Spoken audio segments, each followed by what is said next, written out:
नमस्कार मित्रांनो. हिंदू धर्मात एकादशी व्रताला अतिशय महत्त्व आहे. वर्षभरात येणाऱ्या 52 एकादशींमध्ये 2 एकादशी पुत्रदा एकादशी म्हणून ओळखल्या जातात. एक श्रावण महिन्यात आणि दुसरी पौष महिन्यात. पौष शुक्ल पक्षातील या एकादशीस पुत्रदा एकादशी म्हणतात, कारण या दिवशी भगवान विष्णूंना प्रसन्न करून अपत्य प्राप्तीची इच्छा पूर्ण करण्याचा विधान पुराणात सांगितला आहे. जो कोणी श्रद्धेने या दिवशी व्रत पाळतो त्याला संतान सुख लाभते अशी भावना आहे. विशेषतः संतती नसलेल्या दाम्पत्यांसाठी हा दिवस अत्यंत फलदायी मानला जातो. चालू वर्षी पौष पुत्रदा एकादशी 30 डिसेंबर 2025 रोजी आली आहे. या दिवशी उपवास करून भगवान विष्णूची पूजा केल्यानंतर या व्रताची कथा ऐकणे आवश्यक मानले गेले आहे. कथा ऐकल्याने व्रत पूर्ण होत असल्याचे धर्मग्रंथ सांगतात. महाभारतातील एका प्रसंगात पांडवराज युधिष्ठिर यांनी भगवान श्रीकृष्णाला या एकादशीची महिमा आणि कथा सांगण्याची विनंती केली होती. तेव्हा भगवान श्रीकृष्णांनी ही पौराणिक कथा सांगितली. आता शांत चित्ताने ही कथा अनुभवूया. द्वापार युगात हस्तिनापुरातील राजसभेत एक शांत क्षण होता. धर्मराज युधिष्ठिराने पुढे होऊन विनयपूर्वक श्रीकृष्णांना प्रश्न विचारला. हे जनार्दना, मानव कल्याणासाठी पौष महिन्यातील शुक्ल पक्षाच्या एकादशीचे नाव, महत्त्व आणि तिच्याशी निगडीत कथा कृपया समजावून सांगा. तसेच या दिवशी कोणत्या देवतेची उपासना करावी यावर श्रीकृष्णांनी प्रेमळ हसून उत्तर दिले. हे पांडुपुत्र युधिष्ठिर, पौष शुक्ल पक्षातील या एकादशीचे नाव पुत्रदा एकादशी आहे. या व्रतासारखे पुण्यपूर्ण व्रत संपूर्ण जगात दुसरे नाही. हे व्रत केल्याने मनुष्य लक्ष्मीवान, विद्वान आणि तपस्वी बनतो. विशेषतः ज्यांना संततीची अभिलाषा आहे त्यांच्यासाठी हे व्रत अमोघ फलदायी आहे. आता लक्षपूर्वक ऐक. मी या पुत्रदा एकादशीची उत्पत्तीची कथा सांगतो. श्रीकृष्ण कथन सुरू करतात. प्राचीन काळी भद्रावती नामक सुंदर आणि समृद्ध नगरी होती. त्या नगरीवर राजा सुकेतुमान यांचे राज्य होते. सुकेतुमान राजा धर्मपरायण, प्रजावत्सल आणि महान दानी होता. राजाच्या पत्नीचे नाव शैव्य असे होते. दुर्दैवाने या राजदंपतीला एकही अपत्य नव्हते. राजेस्वामी संपत्ती, वैभव आणि कीर्ती याने परिपूर्ण असले तरी एकच गोष्ट त्यांना सतत सतावत होती. त्यांच्या संसारात संततीचा आनंद नव्हता. राजा सुकेतुमान आणि राणी शैव्य यांच्या मनावर अपत्य नसण्याचे दुःख सदैव गोंगावत असे. राजदरबारातील नोकरचाकर असोत की प्रजाजन, साऱ्यांच्या मनातही हीच काळजी होती, कारण राज्याला पुढे नेणारा उत्तराधिकारी नव्हता. राजा सुकेतुमान रोज आपल्या जीवनातील या पोकळीची टोचणी अनुभवत असे. राजवाड्यातील ऐश्वर्य संपन्न दालनात सुद्धा त्याच्या मनाला शांती मिळत नसे. सुवर्णरत्नांनी मढवलेला भव्य राजसिंहासनही त्याला रिकामा भासे, कारण त्या सिंहासनावर बसणारा वारस नव्हता. पुष्पांनी सुशोभित राजमहालात राणी शैव्य देखील दिवसेंदिवस खिन्न होत चालली होती. शैव्य देवी सर्व गुणांनी संपन्न, रूपवती व साध्वी होती. तरीही मातृत्वाच्या अभावाने तिचे हृदय पिळवटून निघत असे. पहाटे देवपूजेच्या वेळेस अथवा रात्री निवांत क्षणीही राजदंपतींच्या प्रार्थनेत एकच मागणी असे. हे नारायणा, आम्हाला एक सुशील पुत्र दे, आमच्या आयुष्याला पूर्णत्व दे. एक दिवस संध्याकाळी राजवाड्याच्या सुंदर बागेत राजा सुकेतुमान एकटाच फिरत होता. मनाची घालमेल शमवण्यासाठी तो फुलांनी बहरलेल्या उद्यानात आला होता. सोनेरी किरणांनी न्हाऊन निघालेल्या त्या बगीचात पक्ष्यांचे कूजन आनंदाने सुरू होते. राजा त्या निसर्ग सौंदर्याचा आनंद घेण्याचा प्रयत्न करत होता, पण त्याचे चित्त मात्र अस्वस्थ होते. त्याच्या नजरेसमोर अचानक एक दृश्य तबकलं. समोरच तलावाकाठी एक राजहंस आपल्या पिल्लांसमवेत आनंदाने जलक्रीडा करत होता. किंचित दूर हरणांचा एक कळप विहार करत होता, ज्यात एक हरणी आपल्या छाव्याला प्रेमाने चाटून साफ करत होती. हे दृश्य पाहताच सुकेतुमान राजाच्या छातीत वेदनेची लहर उमटली. त्याच्या डोळ्यांत अश्रू दाटून आले. तो मनातच म्हणाला, वनातील या मुक्या प्राण्यांनाही आपल्या संततीसह सुखाचे जीवन लाभले आहे. पण आमच्या नशिबात मात्र हे साधे सुख नाही. देवांनी मला इतका ऐश्वर्य संपन्न राजा बनविले.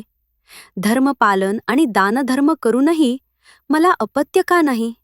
माझ्या कुठल्या पापामुळे आमचे कुटुंब अपूर्ण राहिले आहे? त्या रात्री राजवाऱ्यात राजाने अन्नस्पर्शही केला नाही. शैव्य राणीने पतीची उदास मुद्रा पाहून विचारले, परंतु राजा केवळ मुकाट्याने मान हलवून राहिला. शैव्यनेही समजुतीने त्याला एकट्याला सोडले. पण तिच्या डोळ्यांतही अश्रुधारा उभ्या होत्या. दोघेही निशब्द होते. मात्र त्यांच्या डोळ्यांत दडलेल्या अश्रूंनी त्यांच्या मनातील वेदना एकमेकांना बोलून दाखवल्या. त्या रात्री चांदण्या प्रकाशात राजमहालातील देवालयात जाऊन राजा सुकेतुमान देवकीनंदन श्रीकृष्णाच्या मूर्तीपुढे बसला. समोर निरांजनातील तेवतते दिवे, सुगंधी अगरबत्ती आणि हार फुलांचे मंगल वातावरण निर्माण झाले होते. राजाने दोन्ही हात जोडून डोळे मिटले. अश्रूंनी ओल्या झालेल्या आवाजात तो हळुवारपणे प्रार्थना करू लागला. हे विष्णू प्रभो, आजवर कित्येक यज्ञ होम केले. दानधर्म करण्यात कधी कसूर केली नाही. धर्माने राज्य चालवले, तरीही मला अपत्य का नाही? कदाचित माझ्याच कुठल्या तरी पापकर्मामुळे हे दुःख भोगावे लागत असावे. देवा, कृपा करून मला अंधारातून प्रकाशाकडे ने. माझ्या कर्माचे प्रायश्चित्त करण्याची संधी दे. माझे आयुष्य अपूर्ण ठेवू नकोस. अशी हाक देत राजा व्यथित अंतःकरणाने मूर्तीसमोरच भूमीवर कोसळला. प्रार्थना करता करता रात्र कधी निघून गेली हे त्याच्या लक्षातही आले नाही. पहाटेची लालिमा आकाशात पसरली तेव्हा राजा सुकेतुमानने पवित्र गंगाजलाने स्नान केले. त्याच्या अंतःकरणात एक नवीन आशा स्फुरली. त्याने निर्धार केला, या दुःखाने ग्रासून निष्क्रिय बसण्यात अर्थ नाही. कदाचित नियती मला कुठेतरी मार्ग दाखवेल. मी तो मार्ग शोधण्यासाठी प्रयाण करीन. राजाने निश्चय केला आणि कुणालाही काही न सांगता एकट्याने वनात जाण्याची तयारी केली. त्याने राणी शैव्याला शांतपणे सांगितले, प्रिय राणी, मनःशांती आणि आत्मचिंतनासाठी मी काही काळ वनवासाचा अनुभव घेऊन येईन. राज्याचा कारभार तू काळजीपूर्वक चालव. मी लवकरच परत येईन. राणी शैव्य पतीचे बोले तीर्थासमान मानणारी पतिव्रता होती. तरीही अचानक अशा जाण्याच्या वृत्ताने ती घाबरली. तिने व्याकुळ होऊन विचारले, आर्यपुत्र, आपण एकटेच वनात जाणार आहात का? किमान मला एवढे सांगून जा की कोणत्या दिशेला जाण्याचा विचार आहे? राजा सुकेतुमानने तिच्या दोन्ही हातांवर आपले हात ठेवले आणि अलगद उत्तर दिले, देवी, काळजी करू नकोस. प्रभू इच्छा असेल तर लवकरच परत येईन. तोवर तू प्रजेला आपल्या मुलासमान जपत राहा. राजाने आपले नेमके ध्येय स्पष्ट न करताच राणीची समजूत काढली. शैव्यने हृदय जर करून पतीच्या निर्णयाला मान दिली आणि त्यांना वनयात्रेस परवानगी दिली. राजाने साधे वस्त्र परिधान केले, हातात धनुष्यबाण घेतले आणि आपल्या प्रिय अश्वावर आरूढ झाला. पहाटेच्या धूसर प्रकाशात राजवाड्याचे भव्य द्वार मागे पडले. राणी शैव्य महालाच्या गच्चीवरून पतीची आकृती दृष्टीआड होत जाणे अश्रूंनी धुसर नजरेने पाहत राहिली. राजा सुकेतुमानांच्या घोड्यानं वेग घेतला तसा राजाच्या मनावरील ताणही जणू दूर पडाला. घोडा वाऱ्यासारखा झेपावत होता. मागे सोनेरी कळसांनी नटलेला भद्रावतीचा राजवाडा हळूहळू दृष्टीपटलावरून अदृश्य झाला. राजा आता घनदाट वनप्रदेशात प्रवेश करत होता. विशाल वृक्ष, वेलींनी वेढलेल्या वाटा, दाट सावल्या आणि पक्ष्यांचा किलबिलाट यांनी त्याचे स्वागत केले. सभोवती मानवी वस्तीचा नामोनिशाण उरला नाही. राजाच्या मनावरचे ताण हळूहळू हलके होऊ लागले. वनातील वातावरणाने त्याला एका नवचेतनेचा अनुभव येऊ लागला. दिवसभर प्रवास केल्यानंतर तो आणखी खोल जंगलात गेला. जसजसा दिवस पुढे सरकला तसतसे उन्हाचा तलखी वाढत गेला आणि दुपारचा प्रखर ऊन अंगावर येऊ लागला. राजाला आता तीव्र तहान आणि भूक लागल्याची जाणीव होऊ लागली. सकाळपासून त्याने अन्नजल काहीच घेतले नव्हते. अरण्यात कुठे पाण्याचा स्रोत आढळतो का हे तो लक्षपूर्वक पाहू लागला. भर दुपारचे रणरणते ऊन डोक्यावर येऊनही त्याने प्रयत्न सोडला नाही. घोडासुद्धा थकून हाफत होता. तरी राजा चारही दिशांना दृष्टी फिरवत पुढे पुढे जात होता. भटकता भटकता अचानक त्याच्या कानावर दूरून पवित्र मंत्रोच्चाराचे स्वर आले. राजाला जागरूक झाला. हे कोणाचे मंगल उच्चार आहेत वनाच्या अंतराळात? तो स्वतःशी पुटपुटला. आवाजाच्या दिशेने तो घोडेसह पुढे गेला. काही वेळातच त्याला झाडांच्या गर्दीत एक निर्मळ जलाचे सरोवर दिसले. त्या सरोवराचे पाणी स्वच्छ निळेशार होते आणि त्यात शुभ्र कमळांची फुलं तरंगत होती. आजूबाजूला हिरवाईने वेढलेला एक शांत परिसर पसरला होता. सरोवराच्या काठावर काही सुंदर झोपड्या आणि छोटी मंदिरे होती. समोरच तोफा वृक्षांच्या छायेत ऋषीमुनींचे एक छोटेखानी आश्रम दिसत होते. त्या पवित्र स्थळाचे दर्शन होताच राजाला त्या ठिकाणी जणू स्वर्गाचाच भास झाला. राजाच्या हृदयात कृतज्ञतेची भावना दाटून आली. तो मनात म्हणाला, देवांची कृपादृष्टी बघा. तहानेने व्याकुळ होऊन इथे आलो आणि एकाच वेळी पाणीही मिळाले आणि सत्पुरुषांचं सान्निध्यही. राजा घोड्यावरून उतरला आणि त्याने घोड्याला जवळच्या वृक्षाला बांधले. पाण्याचा तीव्र ओढ लागला होता. तो सरोवराच्या काठावर गेला आणि दोन्ही हातांनी ओंजळीत थंडगार पाणी घेऊन पिऊ लागला. अमृतासमान मधुर आणि शीतल असे ते जल त्याच्या प्रत्येक पेशीमध्ये ऊर्जा भरत होते. तहान भागल्यावर राजा सुकेतुमान सभोवार पाहू लागला. समोरच्या परिसरात 10 जणांचा ऋषीमंडळ बसलेला दिसला.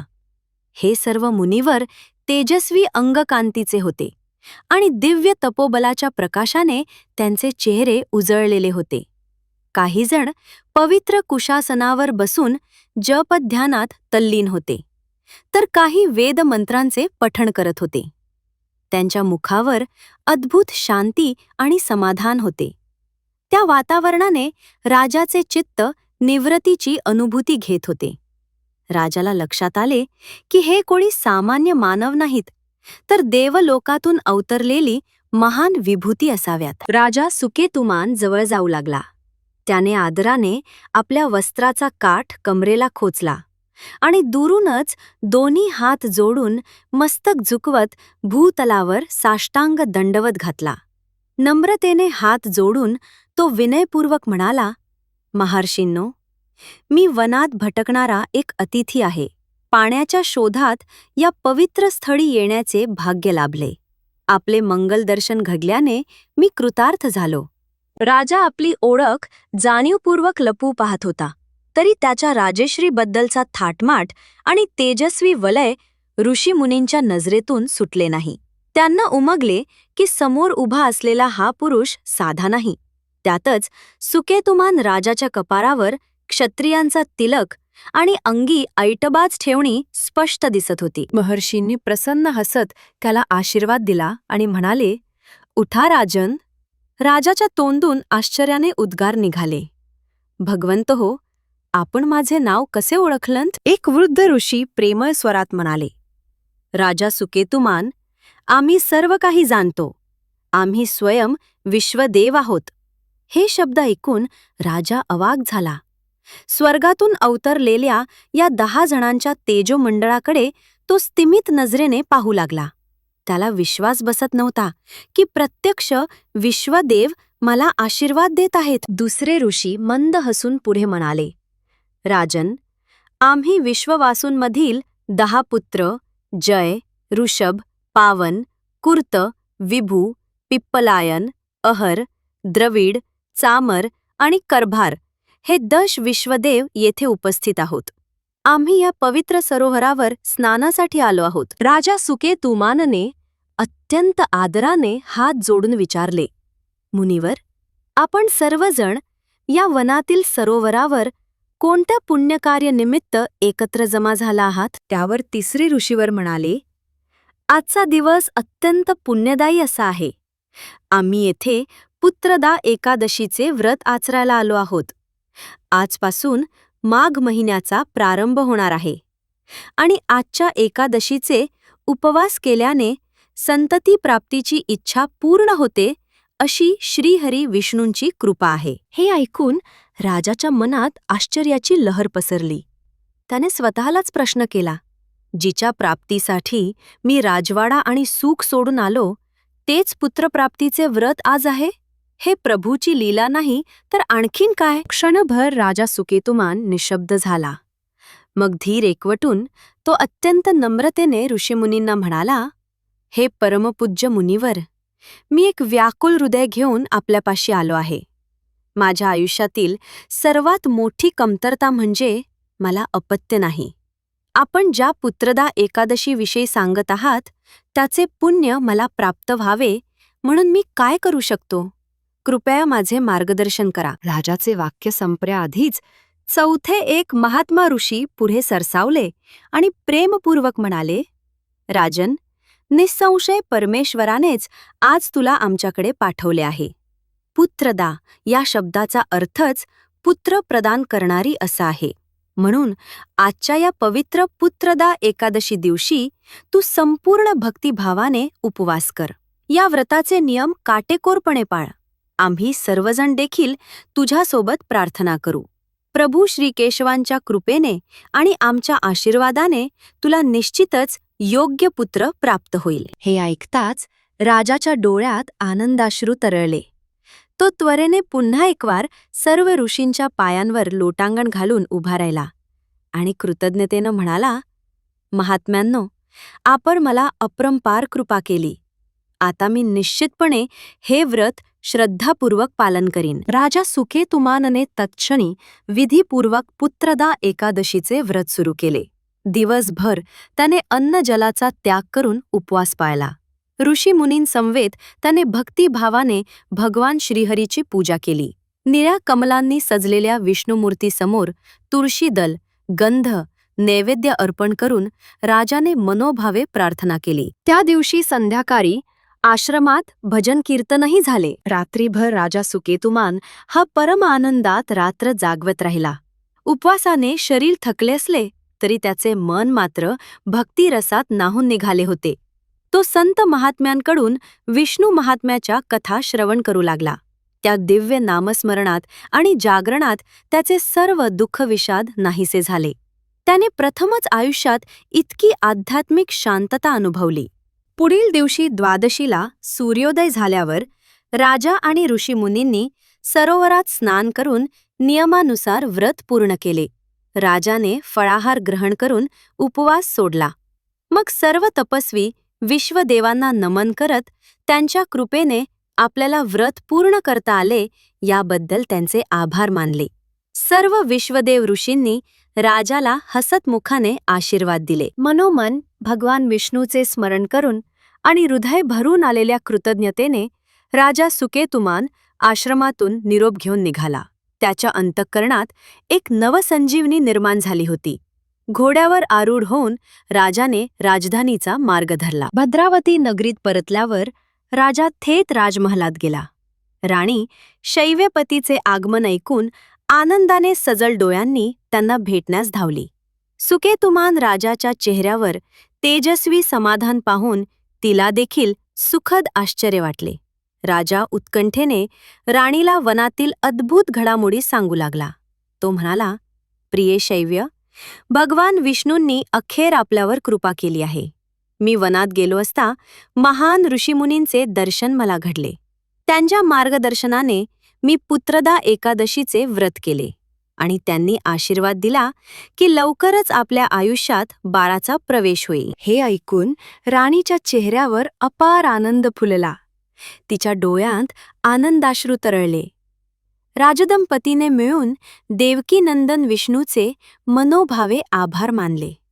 राणी शैव्यने डोळे मिटून मनात प्रार्थना केली, हे नारायण, जशी कृपा आज केली आहेस तशीच आमच्यावर नेहमी राख. त्या घटनानंतर काही काळातच एक दिवस राजमहालात सुखद वार्ता पसरली. राणी शैव्य गर्भवती असल्याचे स्पष्ट झाले. ही वार्ता ऐकताच राजाच्या आनंदाला पारावर उरला नाही. संपूर्ण राज्यात ही मंगल बातमी पंखांवर घेतल्यासारखी सर्व दूर पसरली. नगरातील प्रत्येक देवळात घंटानाद आणि शंखध्वनी करण्यात आला. प्रजाजनांनी घरांच्या दारांना फुलांचे तोरण बांधले, पेढे वाटून आनंद साजरा केला. राजा सुकेतुमान स्वतः प्रसन्न मुद्रेने दरबारात सर्वांना दानधर्म करू लागला. राणी शैव्य देखील आता उदासतेऐवजी आशेने आणि आनंदाने दिवस मोजू लागली. शुभ मुहूर्तावर राजमहालामध्ये राणीची प्रसूती झाली आणि एक सुंदर तेजस्वी पुत्राचा जन्म झाला. शिशुराजाच्या पहिल्या रडण्याच्या स्वरांनी संपूर्ण राजवाडा भरून गेला. ते रडण्याचे सूरसुद्धा सुकेतुमान राजाच्या कानांना संगीतातील स्वराप्रमाणे मधुर भासले. राजाने हासतमुखाने दोन्ही हात आकाशाकडे करत भगवान नारायणाचे आभार मानले. राणी शैव्यच्या डोळ्यात आनंदाश्रू तरळले. तिने नवजात बाळाला उराशी घट्ट धरले. राजाने प्रेमाने बाळाच्या कपाळावर चुंबन घेतले आणि ओठांवर कृतज्ञतेचे स्मित आणत उद्गारला, आज माझे जीवन धन्य झाले. त्या दिवसापासून भद्रावती नगरीत उत्सवांची मालिका सुरू झाली. प्रजाजनांनी आपल्या प्रिय राजदंपतीस पुत्रप्राप्ती झाल्याचा जल्लोष मोठ्या उत्साहात साजरा केला. संपूर्ण राजधानी फुलांच्या माळांनी आणि दीपमाळांनी सजली. सर्वत्र नृत्य, गान, वाद्यांचा आनंदघन निनादू लागला. दरबारातून गरजूंसाठी मोठ्या प्रमाणावर अन्नदान सुरू झाले. साऱ्या राज्यात आनंद आणि समाधान यांचे पूर आले. काळ लोटला आणि राजकुमार हळूहळू मोठा होऊ लागला. तो अत्यंत बुद्धिमान, धैर्यवान आणि सर्व सद्गुणांनी युक्त असा बालक होता. राजाने त्याचे नाव आनंदोत्सवाने ठेवले आणि राज्यभरातील विद्वानांना बोलावून त्याला उत्तम शिक्षण दिले. राणी शैव्यने प्रेम आणि शिस्त या दोन्हींच्या साह्याने त्याचे पालनपोषण केले. राजकुमार तरुण वयात पदार्पण करता करता प्रजेच्या हृदयात त्याच्याविषयी अपरंपार आदर आणि आपुलकी निर्माण झाली. राजाचे स्वप्न साकार झाले होते. आता त्याच्या सिंहासनाला सुयोग्य वारस प्राप्त झाला होता आणि भविष्यकाळात राज्याची सूत्रे हाती घेईल असा सुपुत्र तयार झाला होता. राजा सुकेतुमान आणि राणी शैव्य यांनी आपल्या पुत्ररत्नाच्या सहवासात जीवनातील सर्व सुखांचा भरभरून आस्वाद घेतला. त्यांनी आपल्या मुलाला न्याय, धर्म आणि प्रजेवरील प्रेम यांचे मूल्य शिकवले. वृद्धावस्थेत राजा सुकेतुमानने आपला सर्व कारभार पुत्राच्या हाती सोपवून संन्यासाश्रम स्वीकारला. उर्वरित आयुष्य त्यांनी ईश्वर चिंतनात व्यतीत केले. अखेरीस सर्व सुखे उपभोगून आणि इच्छित संततीचा आशीर्वाद प्राप्त झाल्यावर दोन्ही राजा राणींच्या आत्म्यांनी परमात्म्यात लीन होऊन मोक्ष प्राप्त केला. त्यांच्या आयुष्याची कहाणी पुढील पिढ्यांसाठी श्रद्धेचा एक दीप बनून प्रकाशमान झाली. भगवान श्रीकृष्णाने कथा सांगून समाप्त केली आणि सभेत पांडवांसह सर्व श्रोत्यांनी ती तल्लीन होऊन ऐकली. श्रीकृष्ण पुढे युधिष्ठिराला म्हणाले, हे राजन, या पुत्रदा एकादशीचे व्रत जो कोणी निष्ठेने पाळतो त्याला निश्चितच योग्य पुत्रप्राप्ती होते आणि अखेरीस मोक्षही मिळतो.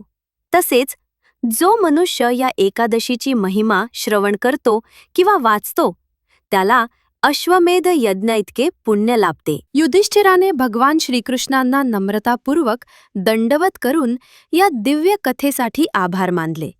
त्या दिवसापासून पांडव बंधूंनीही पुत्रदा एकादशीच्या व्रताचे महत्त्व मनोमन स्वीकारले. प्रिय वाचक हो, या पौराणिक कथेतून आपणास एक गोष्ट ध्यानात येते. श्रद्धा आणि प्रामाणिक भक्तीसमोर देव आपोआप प्रसन्न होतात. संकटे कितीही मोठी असली तरी परमेश्वरावरचा दृढ विश्वास आणि निष्ठेने केलेली उपासना अशक्य ते शक्य करू शकते. संतती प्राप्ती असो वा इतर मनोकामना, परमेश्वराची कृपा आणि आपल्या पुण्यकर्मांचा मिलाप झाल्याशिवाय फळ मिळत नाही. मात्र आपण विश्वास आणि सबुरी हे ब्रीद सोडू नये, कारण संकटांचे सावट हटवण्याचे सामर्थ्य परमेश्वराकडे आहे. मनःशांती आणि समाधान हे भक्तीमधील फल आहेत आणि जीवनातील अंधार दूर करण्यासाठी श्रद्धेचा मार्गच दीपस्तंभ ठरतो. मित्रांनो, अशी ही पौष पुत्रदा एकादशीची पारंपरिक कथा. प्रत्येक व्रताच्या मागे एक आध्यात्मिक संदेश दडलेला असतो. या कथेद्वारे समोर येते की संतती प्राप्ती हे केवळ परमेश्वराच्या कृपेचे फळ आहे आणि आपल्या पूर्वसंचित कर्मांवरही ते अवलंबून असते. ज्या दाम्पत्यांना संतती नसल्याची खंत आहे त्यांनी श्रद्धेनं या व्रताचा आश्रय घ्यावा अशी भक्तांची भावना असते. आशा आहे ही कथा ऐकून तुमच्या मनात श्रद्धेचा एक नवा किरण प्रज्वलित झाला असेल.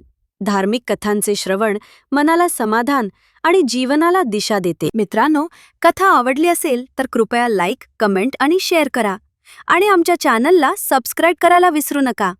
पुढील कथा ऐकण्यासाठी आमच्यासोबत जोडले राहाल अशी आशा. धन्यवाद.